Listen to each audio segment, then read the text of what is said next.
Dans beaucoup de centres-villes, Noël commence bien avant le 25 décembre. Fin novembre, les premiers marchés s'installent avec leur cortège de chalets et d'animations et les rues alentours se parent de guirlandes lumineuses. Notre question ouest, les villes s'illuminent, à quel prix?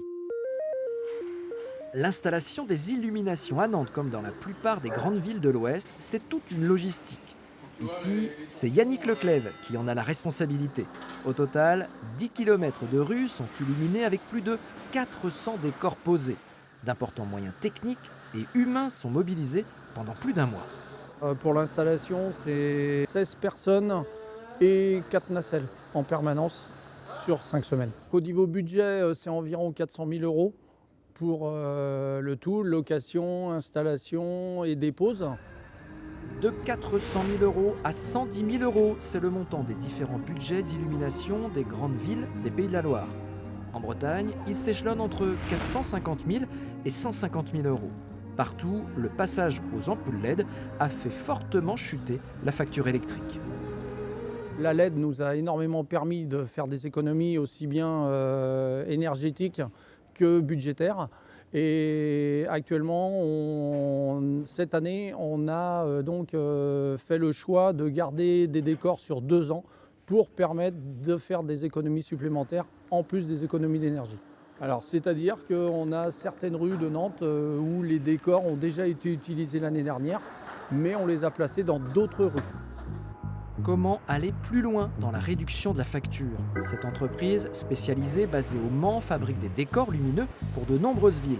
Après les ampoules LED et la location de décors, pour faire des économies, elle propose à ses clients un boîtier qui optimise les temps d'allumage.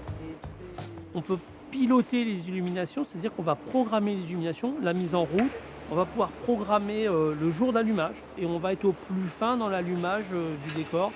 Ça va éviter de le laisser allumer la nuit, on va allumer le soir et le matin. La LED déjà c'était divisé au moins par 7 sur les consommations électriques. Ça je pense qu'on peut encore chiffrer au moins, on fait des économies à peu près de 30 à 40% par rapport à l'utilisation d'un décor s'il reste allumé la nuit. L'entreprise sartoise fait référence au niveau national et elle progresse au niveau international. Elle est désormais présente dans plus de 40 pays.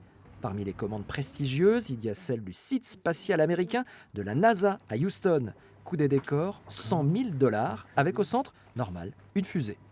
Hop, celle-ci, donc elle fait 12 mètres de haut. Et donc les gens peuvent passer en dessous. Et voilà, l'idée, c'est d'avoir des projecteurs qui font effet feu. Et donc, on a pris beaucoup de plaisir à dessiner pas mal de décors et ça a plu. Et donc, cette année, on sera à Noël à Houston pour la NASA. Aux États-Unis, comme chez nous, se pose la question de la consommation énergétique des illuminations. Elle a beaucoup baissé grâce au LED, mais certaines associations environnementales rappellent que, pendant les pics de consommation l'hiver, la France doit importer de l'électricité. Elle vient d'Allemagne et donc souvent de centrales à charbon ou à gaz. Pour diminuer le bilan carbone des lumières de Noël, il y a une solution, réduire leur quantité et leur durée d'éclairage. Alors c'est vrai, la magie de Noël sera peut-être plus courte dans ce cas-là, mais elle sera plus intense et surtout plus responsable.